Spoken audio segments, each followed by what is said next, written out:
ذکر، ارے لاکھ تو پھر ہمیں دکھلائے تو جناب محمد رسول اللہ صلی اللہ علیہ وسلم جیسا محمد قسم خدا کی میرے دوست بزرگوں بات کر رہا ہوں تو نبی کی کر رہا ہوں. ذرا میں نے بزرگوں کے قصے نہیں سنائے ہیں، میں نے کرامتیں نہیں سنائی ہیں، میں بات کر رہا ہوں تو نبی کی، اور نبی سے بڑھ کر کس کی بات ہو سکتی ہے. سن لو، اپنی بیٹی کو وظیفہ سکھلا رہا ہے کون؟ امام کائنات، کون؟ اللہ کا نبی. اور آؤ وظیفہ کیا؟ بیٹی کے نئے جان اور سب کو غلام باندھ رہے ہیں، دے رہے ہیں. میں چکی چلاتی ہوں، میرے ہاتھوں میں چھالے پڑ جاتے ہیں. او ابو جان، میں چکی چلاتی ہوں، میرے ہاتھوں میں چیٹیں پڑ جاتی ہیں. پانی کی مچھلیاں بھر بھر کر کمر پہ لاتی ہوں، کمر ٹیڑھی ہو جاتی ہے. او ابو جان، آپ سب کچھ دے رہے ہیں، مجھے بھی جو غلام دے دی جیسا کہ میرے سہارے میں کام آئے، میری کچھ مدد کر سکے. آپ نے فرمایا او میری نفس جگر، او میری بیٹی فاطمہ، تو اوروں کی طرح نہیں، اوروں کی طرح نہیں. میں نہیں چاہتا کہ میری بیٹی شعرام میں بڑھ جائے اور پھر اللہ کا ذکر نہ کر سکے. او میری بیٹی، کیا میں ایک ایسی چیز تجھے نہ دوں جو غلام سے بھی زیادہ تیرے حق میں بہتر ہے؟ کہو ابو جان، وہ چیز کیا ہے، وہ بات کیا ہے؟ کہو میری بیٹی، جب تو سویا کر تو 33 مرتبہ سبحان اللہ، 33 مرتبہ الحمدللہ اور 34 مرتبہ اللہ اکبر پڑھ لیا کر. یہ تیرے لیے غلام سے بھی زیادہ بہتر ہے. کوئی ہمیں دکھلائے تو صحیح، آمینہ کلام جیسا لائے تو صحیح. ہم نے بات کی ہے تو یتوارش والے کے کلام کی یا مدینے والے کی. اور میرے دوستوں، تم جس کی بات کرتے ہو تمہیں مبارک، اور ہم جس کی بات کر رہے ہیں وہ ہمیں مبارک. تم اپنے نصیبے سے خوش اور ہم اپنے نصیبے سے خوش، تم اپنی تقدیر سے خوش اور ہم اپنی تقدیر سے خوش. آؤ سنو، میرے آقا نے کیا فرمایا، امام کائنات نے کیا فرمایا. لکل شیء سقالۃ وسقالۃ القلوب ذکر اللہ. ایک طرف عربی الفاظ سن، دوسری طرف ترجمہ سن. اور ہمارے پاس کیا ہے؟ قرآن ہے یا عربی حدیث کے الفاظ ہیں. لکل شیء سقالۃ وسقالۃ القلوب ذکر اللہ. ہر چیز کو صاف کرنے والا موجود ہے، ہر چیز کی صفائی کا بندوبست ہو گیا. کپڑوں کو صاف کرنے کے لیے صابن، فرش کو صاف کرنے کے لیے جو ہے سرف کا استعمال ہونے لگا. ہر چیز کی صفائی کا آلہ موجود ہے. لکل شیء سقالۃ وسقالۃ القلوب ذکر اللہ. جیسے تمام چیزیں گندی ہو جاتی ہیں، زمین گندی ہوتی ہے، صاف کرنے کے آلے موجود، دانت گندے ہو جاتے ہیں، پیسٹ کرنے کے لیے موجود، ہر چیز کی صفائی کا آلہ موجود. تمہارے دل بھی گندے ہو جاتے ہیں، تمہارے دلوں کو بھی صاف کرنے کا ایک آلہ موجود ہے. سقالۃ القلوب ذکر اللہ. تمہارے دلوں میں بھی زنگ لگ جاتی ہے، تمہارے دل بھی خاکار، تمہارے دل میں بھی گناہ لگ جانے سے زنگ لگ جاتی ہے، یعنی گندے ہو جاتے ہیں. اور اس کو صاف کرنے کا آلہ ذکر اللہ، اللہ تعالیٰ کا ذکر ہے، اللہ کا ذکر ہے جو تمہارے دلوں کو صاف کر سکتا ہے. میرے دوستو، اللہ کے ذکر کی طرف آؤ، اللہ کے ذکر کی طرف آؤ. ہمیشہ تمہاری زبانوں سے جملے نکلنا چاہیے. اور آؤ اس دعا کو تم بھی یاد کر لو. بخاری شریف کی آخری حدیث کے آقا نے فرمایا 2 جملے ایسے ہیں جو اللہ کو بہت پسند ہیں، ترازو پہ بہت بھاری ہیں اور زبان پہ بہت ہلکے ہیں. 2 جملے ایسے ہیں جو ترازو میں میزان پر قیامت کے دن بہت بھاری ہیں، یعنی ان کا جو ثواب بہت بھاری ہے، اور زبان پہ وہ 2 جملے بہت ہلکے ہیں اور اللہ کو بہت ہی زیادہ محبوب ہیں. سبحان اللہ و بحمدہ سبحان اللہ العظیم. آج یہ دعا بھی تمہیں سکھا کر جا رہا ہوں. اس دعا کو یاد کر لو تاکہ تم میدان محشر میں جب نیکیاں تولی جائیں تو میدان پر یہ عمل بھی تمہارا سب سے بھاری بیٹھے. اس کو وظیفہ بنا لو. سبحان اللہ و بحمدہ سبحان اللہ العظیم. اس دعا کو تم بھی یاد کر لو. سنو مسلمانوں، آج لوگوں کو پتہ نہیں کیا کیا پڑی ہے. کوئی جیسی پرستی میں پڑے ہوئے ہیں. ذرا بامبے کے حالات کی طرف آپ توجہ دیجیے اور ذرا دلی کے حالات پر اور پھر بے پردگی اور انگلش کی طرف آپ جائیے کہ آخر وہ کون سی چیز ہے کہ جس نے تمام خرافاتوں کو ختم کیا تھا اور آج ساری طریقے سے آرگینک موجود. اس موقع پر آپ کو ذکر الہی میں لگنا ہے. آپ کو اپنی بیٹیوں کو بیٹوں کو سب کو نصیحت کرنا ہے اور سب کو راہ راست پر لانا ہے. اور مسلمانوں سن لو، آج ایک اور بات تمہیں بتاتا چلوں. تم یہ کہتے ہو کہ بلڈنگیں آرام دیتی ہیں، نہیں ایسی بات نہیں ہے. تم یہ کہتے ہو فریج اپنے گھر پہ لاؤ، دلوں کو سکون ملے گا، نہیں. تم یہ کہتے ہو فریج لائیں گے تو آئس کریم جما کر کھائیں گے ہمیں سکون ملے گا، نہیں. اور تمہارے دلوں کو سکون فریج نہیں دے سکتا، تمہارے دلوں کو سکون ایئر کنڈیشن نہیں دے سکتا، بڑی بڑی بلڈنگیں تمہارے دلوں کو سکون نہیں پہنچا سکتی. تمہارے بتا سکتی. تمہارے دلوں کو آرام پہنچانے والی اگر کوئی چیز ہے تو اللہ تبارک و تعالیٰ نے خود ہی فرمایا ہے بذکر اللہ تطمئن القلوب. اور قرآن کی آیت سنو, قرآن کی طرف آؤ. بذکر اللہ تطمئن القلوب. وہ لوگ تمہارے دلوں کو قرار دینے والی, تمہارے دلوں کو سکون دینے والی, تمہارے دلوں کو چین نصیب کرنے والی اگر کوئی چیز ہے تو وہ اللہ تعالیٰ کا ذکر ہے. اللہ کا ذکر ہے جو تمہارے دلوں کو سکون دے سکتا ہے. آپ کہتے ہیں بڑی بڑی بلڈنگوں میں, ارے نہیں بھائی, بڑی بڑی بلڈنگوں والے بھی آج ہاسپٹلس کے اندر بھرتی ہیں, ایڈمٹ. آپ دیکھیے ذرا, ان کو اپنے گھر کی ہوا نصیب نہیں ہو رہی ہے, اپنے گھر کا دروازہ ان کو نصیب نہیں ہو رہا ہے. دو فریج اس لیے لائے تھے کہ ہم آئس کریم بنا بنا کر کھائیں گے. ڈاکٹر نے منع کر دیا ہے کہ تم فریج کی آئس کریم یا ٹھنڈا پانی نہیں پی سکتے, اس لیے کہ یہ تمہارے لیے نقصان دہ ہے. تم نے مرغا پکوایا اس لیے کہ ہم کھائیں امیری میں آ کر, لیکن ڈاکٹر نے منع کر دیا کہ گوشت اور تیل کی چیزیں تمہارے لیے مضر ہیں. تم پالک اور لوکی کھاؤ. آج بیچارے کو سنت یاد آ رہی ہے, گوشت بھی چھوڑا ہے, بریانی چھوڑا ہے, اور آج لوکی اور پالک کھا رہا ہے. نہ تمہاری دولت نے تمہیں سکون دیا, نہ تمہاری بلڈنگوں نے تمہیں سکون دیا, نہ تمہارے فریج نے تمہیں سکون دیا, نہ تمہاری ایئر کنڈیشن نے سکون دیا. سکون اگر ملے گا تو کہاں ملے گا؟ آؤ مومنو, تمہیں تمہاری بلڈنگیں سکون نہیں دے سکتی, تمہیں تمہارے ایئر کنڈیشن آرام نہیں دے سکتے, تمہارے دلوں کو قلبی اطمینان دنیا کی نعمتیں نہیں دے سکتی. کیا تمہارے دلوں کو اطمینان کون سی چیز دے سکتی ہے؟ کون سا ذکر تمہارے دلوں کو سکون دے سکتا ہے؟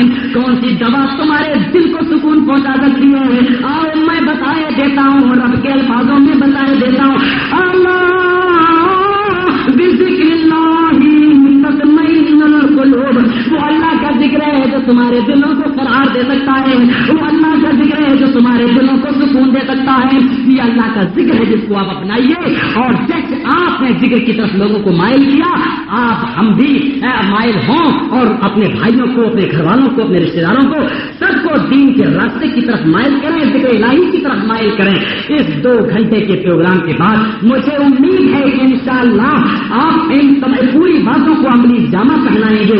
اور پھر ہم آخر میں یہ کہہ دیتے ہیں تہ دل سے کہ اگر میری ذات سے, قرآن و حدیث سے جس کو تکلیف پہنچی ہے اس پر ہمیں کوئی اعتراض نہیں ہے, اس کا ذمہ دار اللہ اور اس کا رسول ہے. اگر میری ذات سے کسی بھی دوسرے کو ٹھیس پہنچی ہو, میری ذات سے کوئی تکلیف پہنچی ہو, تو چلتے چلتے معاف کر جائے, اور میں اسے معافی و معذرت خواہاں ہوں. آئیے ہم سب دعا کر لیتے ہیں پروردگار عالم سے کہ بارے اللہ ہمارے گناہوں کو معاف فرما دے, اے اللہ ہمارے قصور کو معاف فرما, اے اللہ ہمارے گناہوں کو بخش دے, اے اللہ جو ایک فرقہ, میں یہ نہیں جانتا کہ وہ کون سا فرقہ ہے, اے اللہ جو جماعت جنت میں جائے گی, اے اللہ ہمیں اس جماعت کا پابند بنا دے, اے اللہ ہمیں اس جماعت پر چلنے والا بنا دے, اے اللہ ہمیں اس مسلک پر چلنے والا بنا دے, اے اللہ ہمیں اس طریقے پر چلنے والا بنا دے, اے اللہ ہمیں قرآن و حدیث پر عمل کرنے والا بنا دے, اے اللہ سب کو قرآن و حدیث کے سمجھنے کی توفیق عطا فرما.